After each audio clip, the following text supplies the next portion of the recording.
Tim from Quad Lock here, and today I'm going to show you how to install the mirror stem mount on this bike, the Yamaha MT-07.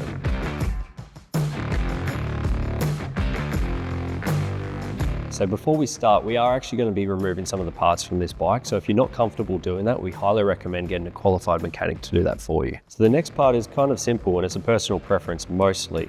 You got to decide where you want to mount your phone on your bike, whether you want it on the left side or the right side, and kind of what angles. I prefer the left, just generally that's the way I like it, but also it's going to be much easier because as you can see here, I'm going to have to get right in behind that brake reservoir there. It's going to be a little bit difficult to move on this kind of bike. For this installation, we are going to need a couple of tools. So we have two wrenches here. We've got a 17 and a 15 size wrench. Now you're not always going to need two wrenches for this, because some bikes will just be easy enough that you can just remove that whole mirror shaft by itself. But with that mirror stem coming out that way, it's going to make it a lot easier to reattach that mirror shaft with the mirror stem mount.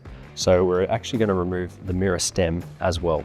Next, we're actually going to remove the mirror shaft here. It's easy as twisting that off now once you get that loose. As you can see, it comes in two parts here. We've got the index head and the body of the mirror stem mount. So it also comes with two washers. You've got an M8 shoulder washer or an M10 flat washer, depending on the size of your thread. Now, before you get too excited and install this straight away, what you want to do is actually check that we've got adequate thread length there.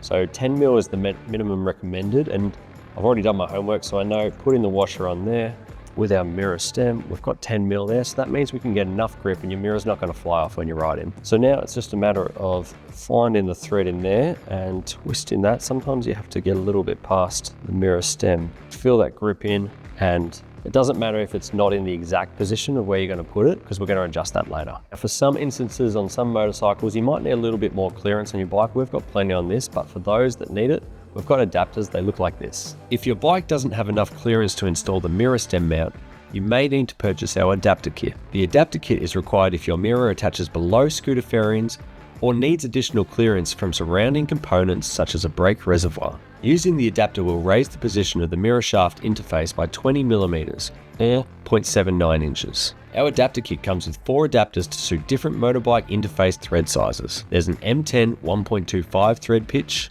an M10 1.25 thread pitch reverse thread for the right hand mirror shaft, an M10 1.5 thread pitch, and an M8 1.25 thread pitch for smaller scooters. For safety, each adapter has an automotive grade thread locker applied to the thread to prevent loosening from vibrations during riding.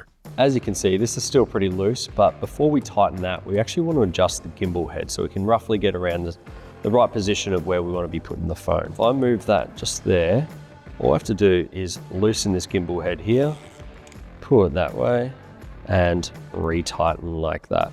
So what I'm going to do now is adjust those two parts to the same angle that I want. It doesn't matter if it's facing in the right way at the moment, because we can just adjust that properly with the wrench later. So as long as I can just tighten that there with my hands, as you can see, that's roughly where it's going to be, and we'll fix that up a bit later. Now we're going to put the mirror back on. And before we cover up with the boot, we're just going to tighten that lock nut there.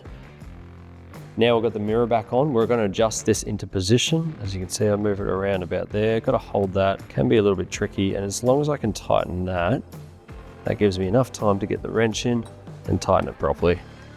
If you're unsure how tight to go with that lock nut, just refer to the manufacturer's recommendation guides. Now, before we put the index head of the mirror stem mount on, we want to install this, the vibration dampener. Those who are familiar with the Quad Lock products would have seen this already, but really important that we protect the phone's camera by this. Now, this isn't for terrain, this is for the engine of the motorcycle, which will cause that damage. And the Yamaha MT-07 is very well known to be doing that. So we want to make sure this is on, and then we are ready to install our index head. I'm right-handed, so the index head's going on the right there, as standard, and tighten that up. Now, before we just ride off, it's very important we do our safety checks. So step one of the safety checks is making sure this is very tight. We don't want that mirror falling off as we're riding, as I said. The other part is once you lock on your phone, you just go lock to lock with your bike there as well. Just making sure, yep, we've got enough clearance there and that's not getting in the way or impeding your riding. And there you have it, the Quad Lock mirror stem mount. Grab yours today at quadlockcase.net.